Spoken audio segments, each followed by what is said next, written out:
Smokey. Roll 'em.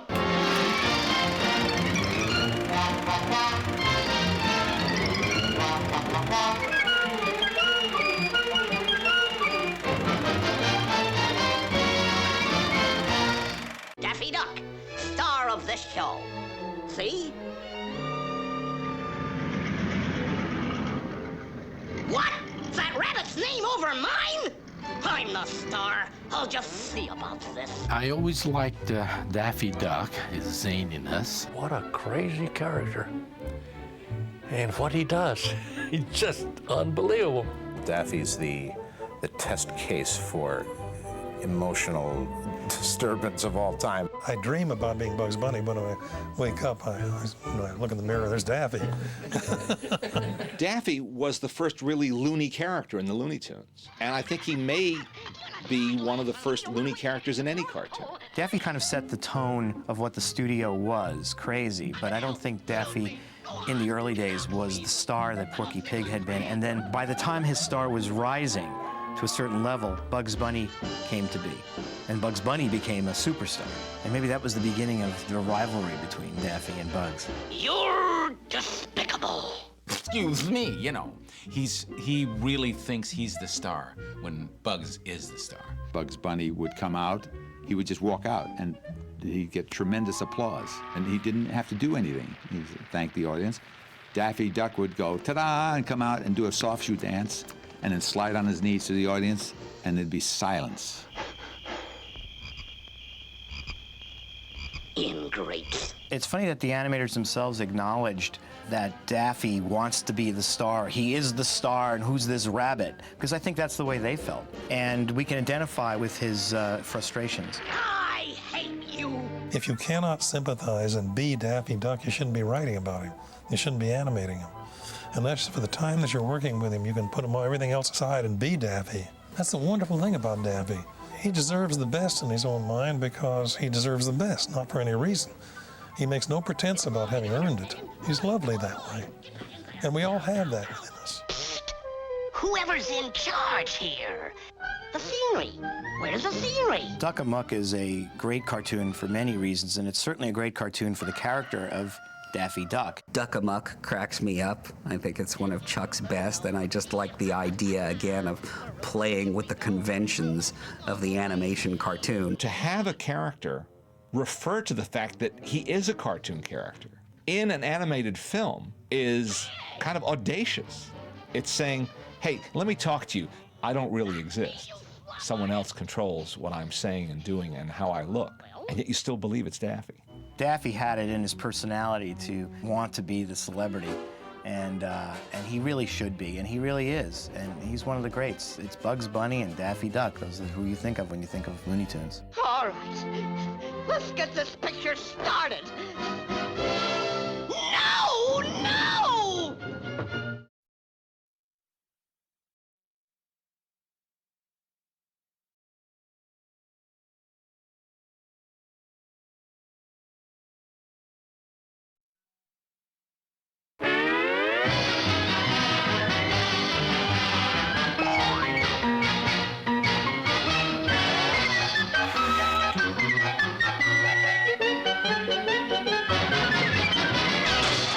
Smokey, roll 'em.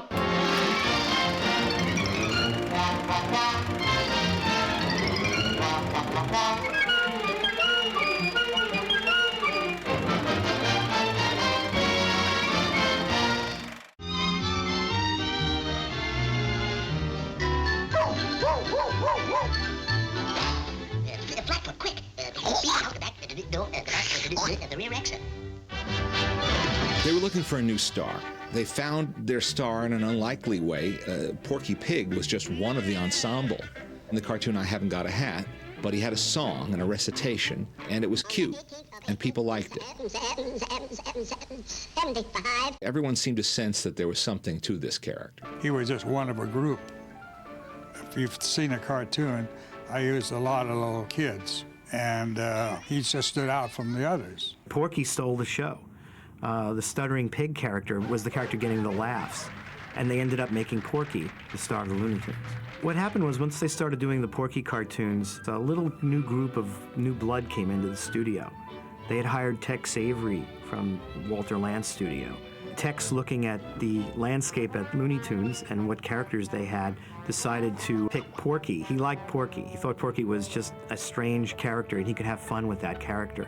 So he made Porky the star of his first Looney Tunes cartoons. And I think he really soared in the mid to late 30s cartoons, first from Tex Avery and then from Frank Tashlin, and then for a long time from Bob Clampett, who did a great many of the best Porky cartoons.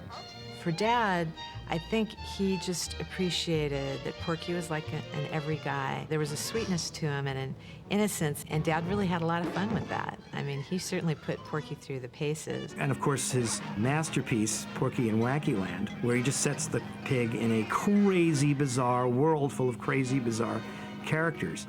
And that's Bob Clampett's sensibility. You know, his first assignment as a director was to direct all the black and white Porky Pig cartoons. So he really had a chance to experiment a lot with Porky and treated him like a film star. But he too changed, I think, significantly with the arrival of Mel Blanc. Lucky me. With Porky Pig, he said it wasn't a stutter. And how do I know what a pig sounds like? I gotta go to a pig farm. So he went out to the pig farm, wallowed around in the mud, and he heard the pigs going, and he says, pigs are actually grunting. They're it's not a stutter, it's a grunt. He'd start to say one word and wind up saying another, or substitute, a shorter word for a longer word. Oh, sure. He just added a charm to Porky. His comic reads brought a charm that the character didn't have before. I didn't really want to get out of my contract, Leon. I was only fooling. Yeah, April Fool. Okay, Porky. I knew you'd come back. About that contract, I didn't tear it up. Now get back to the studio and go to work. Gee, that's swell. That's all, folks.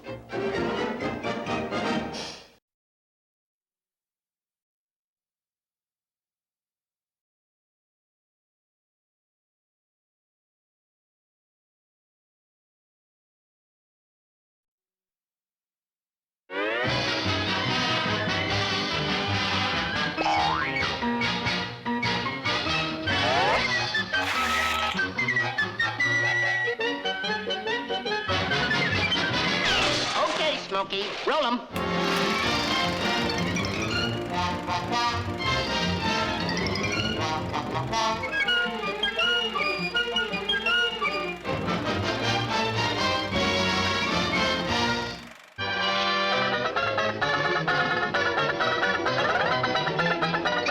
Stop it!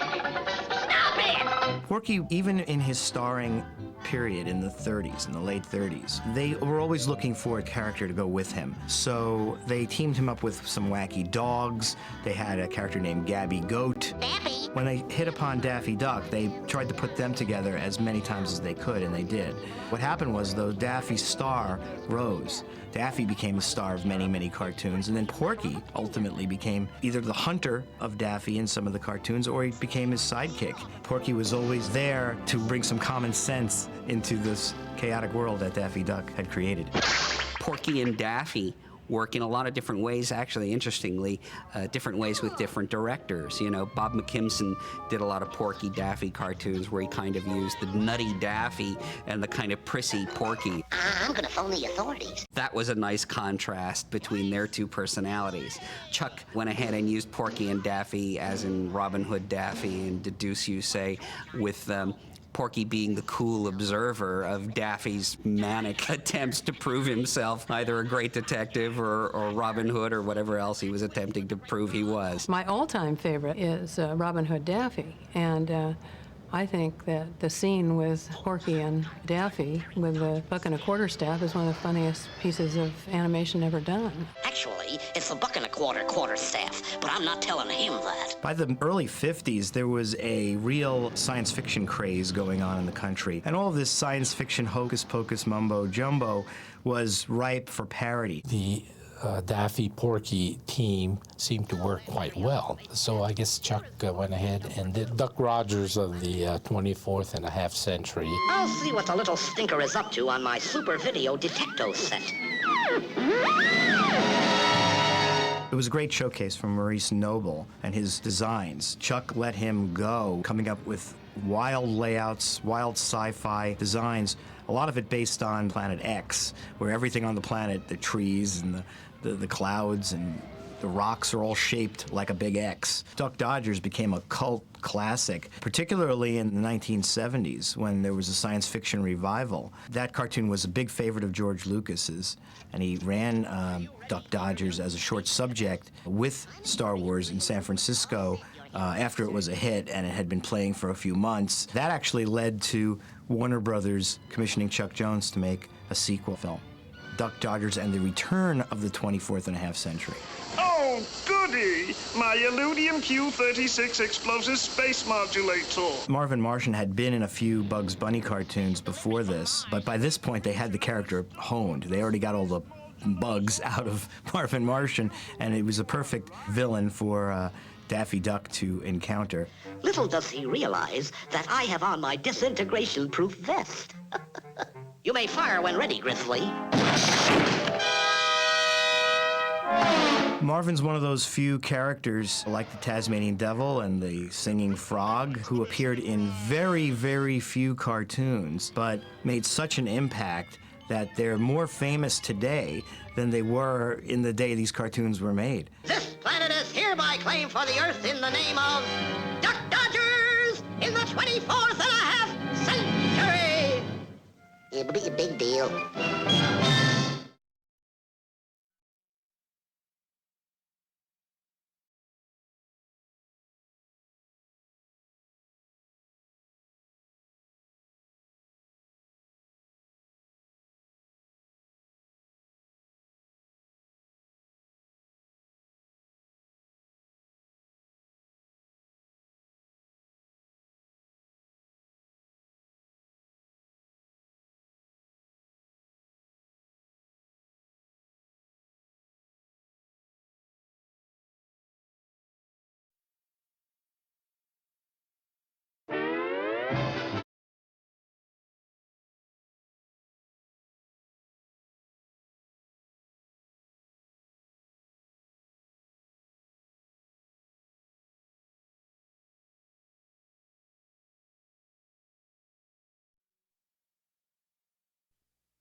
This is Michael Barrier. I'm the author of a book called Hollywood Cartoons, American Animation in its Golden Age, and I'll be talking to you about Duck-a-Muck, this wonderful cartoon directed by Chuck Jones and starring Daffy Duck.